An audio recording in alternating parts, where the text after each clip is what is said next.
Okay, well, the second speaker this morning quoted Blanche Descartes and said, "Who is Blanche Descartes?" Well, in matter of fact, she was my exact contemporary in Cambridge from 1935 to 38, when we were all undergraduates together.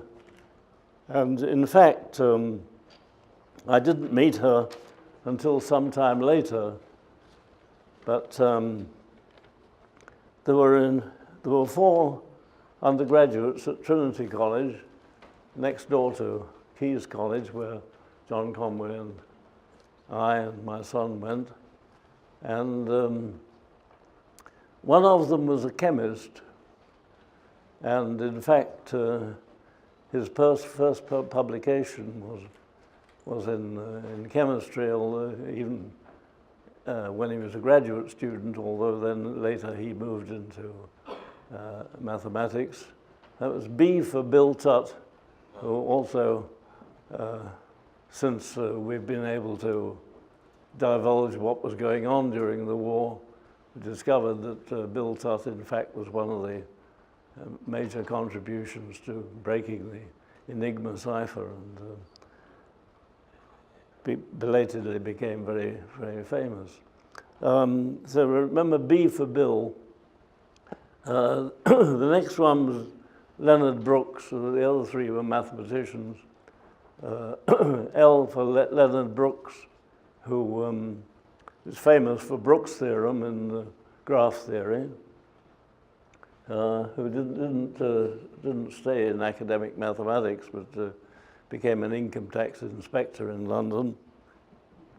The next one is Arthur Stone, who is a fairly well-known topologist who was at the University of Rochester, I think it was, for many, many years. And the last one was C for Cedric Austin Bardell Smith, who was in fact the first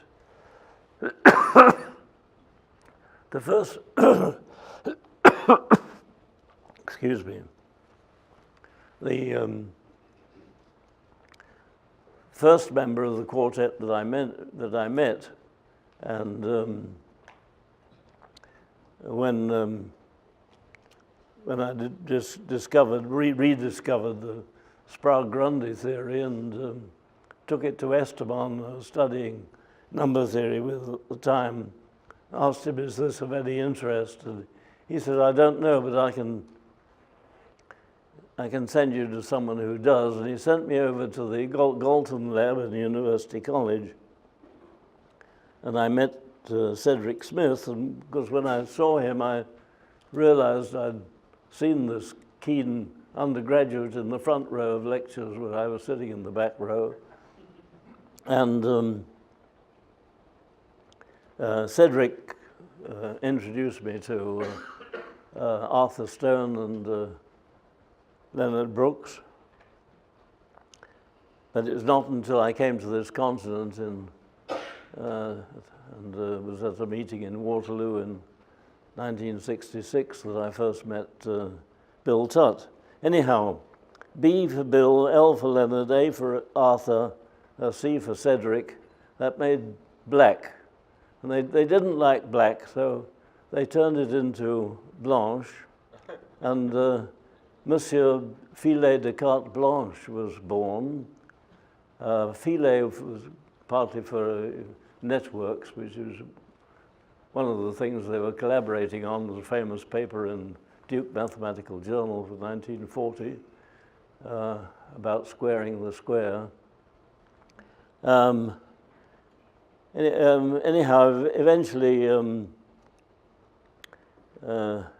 Monsieur Philet Descartes Blanche underwent a sex change and became Blanche Descartes. And so there are a number of publications, mostly Bill Tutt and Cedric Smith, but that's who Blanche Descartes was.